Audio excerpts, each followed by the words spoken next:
باطنی روح، جب ہم خدا کی مرضی کے خلاف جا کر آزمائشوں کا سامنا کرتے ہیں تو ہمیں اپنے اندر بسنے والے روح القدس کی مدد سے گناہ پر فتح حاصل کرنی ہے۔ میں راشد یونس ہوں۔ اب 7 باب میں ہم نے دیکھا کہ پولس یقیناً اندرونی جنگ کے متعلق بات کر رہا تھا۔ رومیو 7ویں باب کی 24ویں آیت میں جب وہ کہتا ہے اس کی اندرونی جنگ کی وجہ سے، ہائے میں کیسا کمبخت آدمی ہوں، اس موت کے بدن سے مجھے کون چھڑائے گا؟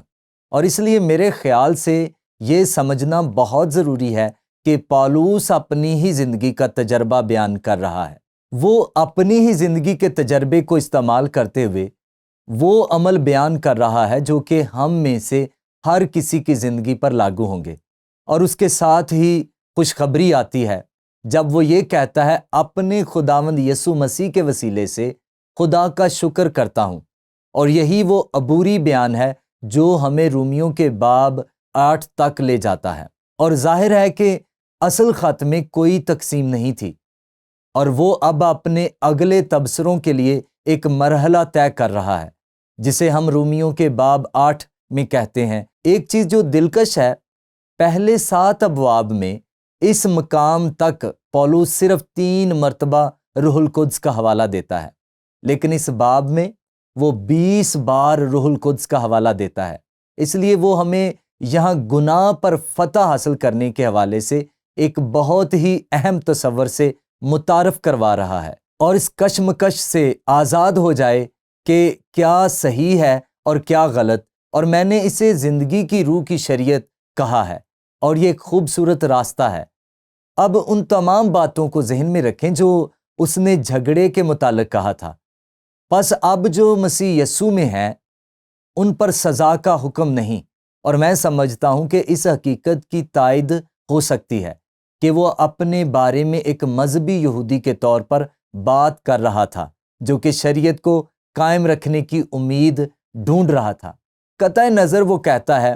پس اب جو مسیح یسوع میں ہیں ان پر سزا کا حکم نہیں، کیونکہ زندگی کے روح کی شریعت نے مسیح یسوع میں مجھے گناہ اور موت کی شریعت سے آزاد کر دیا۔ وہ 2 قوانین کا حوالہ دیتا ہے جو فعال ہیں، گناہ اور موت کی شریعت، اور پولس اس کو پہلے 7 ابواب میں بیان کرتا ہے، لیکن اب وہ خاص طور پر اس آزادی اور اس وجہ کے بارے میں بات کرنے جا رہا ہے کہ ہمیں یہ آزادی مل سکتی ہے، اور یہ مسیح یسوع میں زندگی کی روح کی شریعت سے ہے۔ اس کا تعلق روح القدس سے ہے۔ وہ کہتا ہے اس لیے کہ جو کام شریعت جسم کے سبب سے کمزور ہو کر نہ کر سکی وہ خدا نے کیا، یعنی اس نے اپنے بیٹے کو گناہ آلودہ جسم کی صورت میں اور گناہ کی قربانی کے لیے بھیج کر جسم میں گناہ کی سزا کا حکم دیا، تاکہ شریعت کا تقاضا ہم میں پورا ہو جو جسم کے مطابق نہیں بلکہ روح کے مطابق چلتے ہیں۔ اور آپ دیکھتے ہیں کہ کس طرح پولس ابتدائی ابواب میں گناہ کی بات کرتا ہے اور کس طرح یہ ہماری مذمت کرتا ہے اور بدن اور تمام جدوجہد، لیکن وہ کہتا ہے مسیح میں ایک نئی شریعت ہے، اور یہ مسیح یسوع میں زندگی کے روح کی شریعت ہے۔ ایک مثال ہے جسے میں نے سنا اور میں اسے پہلے بھی بتا چکا ہوں، لیکن یہ استعارہ استعمال کرنے میں بامانی ہے، اور وہ یہ ہے، تصور کریں آپ ایک بہت بڑے جمبو جیٹ پر سوار ہوئے ہیں، شاید 500 ٹن سے زیادہ، اور آپ ٹیکسیاں رن وے کے آخر تک،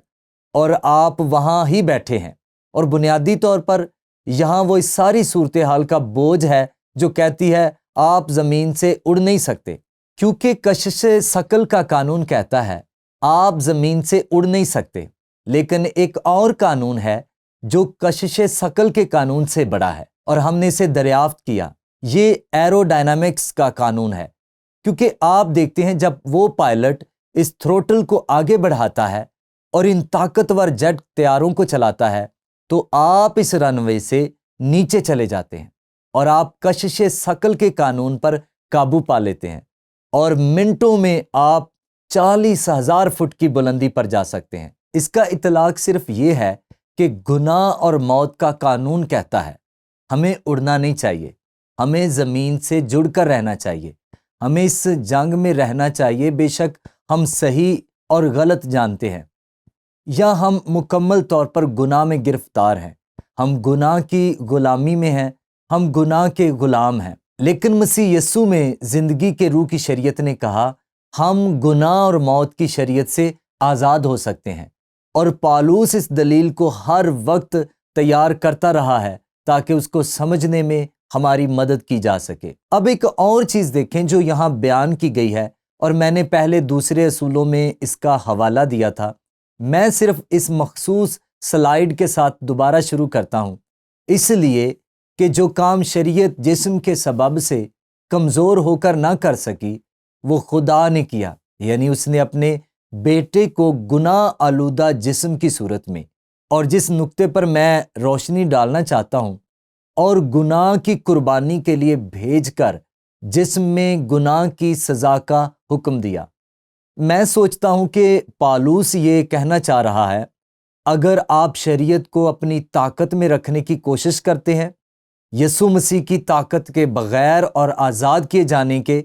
آپ زمین سے آزاد نہیں ہوں گے، آپ جدوجہد کریں گے۔ لیکن اگر آپ یسوع مسیح اور روح القدس کی موجودگی کو جانتے ہیں تو شریعت کے بہت سے پہلو ہیں جن کو پورا کرنے کے لیے خدا آپ کو قابل بناتا ہے۔ اور اگر آپ دیکھیں مثال کے طور پر، جیسے کہ میں نے آج افسیوں کے باب 5 اور 4 میں، دراصل اس باب میں کیا تھا، پولس سبت کی پابندی کے علاوہ 10 احکام کے ہر پہلو کا حوالہ دیتا ہے۔ یہ دہرایا گیا ہے کہ مسیح کے ذریعے ہم قابل بن کر چل سکتے ہیں، اور قابل بن کر چلنے میں شریعت کے بہت سے پہلوؤں کو مد نظر رکھتے ہیں۔ بالکل نہیں، کیونکہ صرف ایک ہی شخص ہے جس نے شریعت کو پورا کیا، اور اسی لیے وہ ہمارا نجات دہندہ ہو سکتا ہے، وہ یسوع مسیح تھا۔ لیکن خدا ہم سے جو چاہتا ہے وہ یہ ہے کہ ہم یہ سمجھیں کہ شریعت اچھی ہے، یہ درست ہے، یہ مقدس ہے، اور ہمیں جھوٹ نہ بولنے، فریب نہ دینے، زنا نہ کرنے اور باقی سب چیزوں میں جو 10 احکام کا حصہ ہیں، خدا کی قوت کی ضرورت ہے۔ اور خدا چاہتا ہے کہ ہم اپنی زندگی میں ان عظیم صفات اور ان عظیم سچائیوں کی عکاسی کرنے کے قابل ہوں، اور ہم اس وقت تک نہیں چلیں گے جیسا کہ خدا چاہتا ہے کہ ہم چلیں، بالکل جب تک کہ ہم بالآخر اس کی صورت میں تبدیل نہ ہو جائیں، اور تب وہ ہمیں اپنے ساتھ لے جائے گا، اور اسی کو ہم حتمی تقدیس کہتے ہیں۔ ہم نے مقام کی تقدیس یا تقدیس کو دیکھا ہے، ہم الگ ہو گئے ہیں، یہ حقیقت ہے، ہم مسیح میں نئے ہیں۔ ترقی پسند تقدیس یہ ہے کہ ہم اس نئی پوزیشن میں رہتے ہیں، یہ ایک حقیقت ہے، اور ہم زیادہ سے زیادہ مسیح کی مانند بنتے جاتے ہیں، جیسے کہ روح القدس ہمیں اس قابل بناتا ہے کہ ایک لحاظ سے شریعت جو کہتی ہے اسے پورا کریں، اور حتمی تقدیس تب ہوتی ہے جب وہ ہمیں مکمل طور پر مسیح کی صورت میں بدل دیتا ہے۔ اس لحاظ سے ہم اس کی مانند ہوں گے۔ مجھے اس تصور کے لحاظ سے جسم کے کام بامقابلہ روح کے پھل کا موازنہ کرنا ہوگا۔ گلاطیوں 5 باب کی 19ویں آیت میں، اور ہمارے پاس جسم کے کام ہیں۔ اب جسم کے کام تو ظاہر ہیں، یعنی حرام کاری، ناپاکی، شہوت پرستی، بت پرستی، جادوگری، عداوتیں، جھگڑا، حسد، غصہ، تفرقے، جدائیاں، بدعتیں، بغض، نشہ بازی، ناچ رنگ اور ان کی مانند۔ اور پالوس نے رومیوں کے ابتدائی باب میں بھی ان کا ذکر کیا تھا، اپنے آپ کو جسم کے حوالے کرنے کے حتمی نتائج۔ لیکن مسیح میں، یہاں رومیوں 8 باب ہے، روح کے پھل گلاطیوں 5 باب کی 22ویں اور 23ویں آیت ہے، مگر روح کا پھل محبت، خوشی، اطمینان، تحمل، مہربانی، نیکی، ایمانداری، حلم اور پرہیزگاری ہے۔ اور جیسا کہ ہم نے کہا ہے، یہ ایک عمل ہے، ایک ایسا عمل جو ہماری زندگی میں جاری رہے گا، جدوجہد کے بغیر نہیں، اور اس کا بہت سا حصہ ہمارے پس منظر پر منحصر ہے، اور اس بات پر بھی کہ ہم اپنی زندگیوں کے لحاظ سے اس ایمان کے تجربے میں کس چیز کے ساتھ آئے، لیکن ہم مسیح میں فتح یاب ہو سکتے ہیں، لیکن ہم یسوع میں فتح یاب ہو سکتے ہیں۔ اور مجھے غور و خوض کے سوال کے جواب میں پولس کی یہ دعا بہت پسند ہے۔ آپ نے کن خاص طریقوں سے روح القدس کی قوت کا تجربہ کیا ہے کہ وہ آزمائش سے دور رہنے اور خدا کی مرضی کو پورا کرنے میں آپ کی مدد کرے؟ اور مجھے یقین ہے کہ اگر میں اسے بحث کے لیے پیش کروں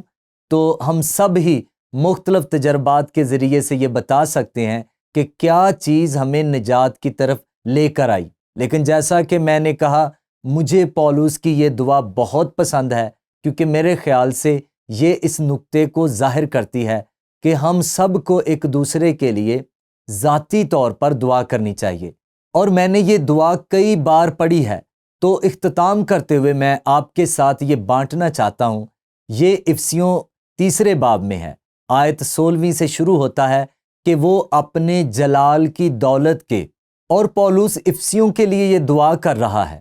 کہ وہ اپنے جلال کی دولت کے موافق تمہیں یہ عنایت کرے کہ تم اس کے روح سے اپنی باطنی انسانیت میں بہت ہی زوراور ہو جاؤ، اور ایمان کے وسیلے سے مسیح تمہارے دلوں میں سکونت کرے، تاکہ تم محبت میں جڑ پکڑ کے اور بنیاد قائم کر کے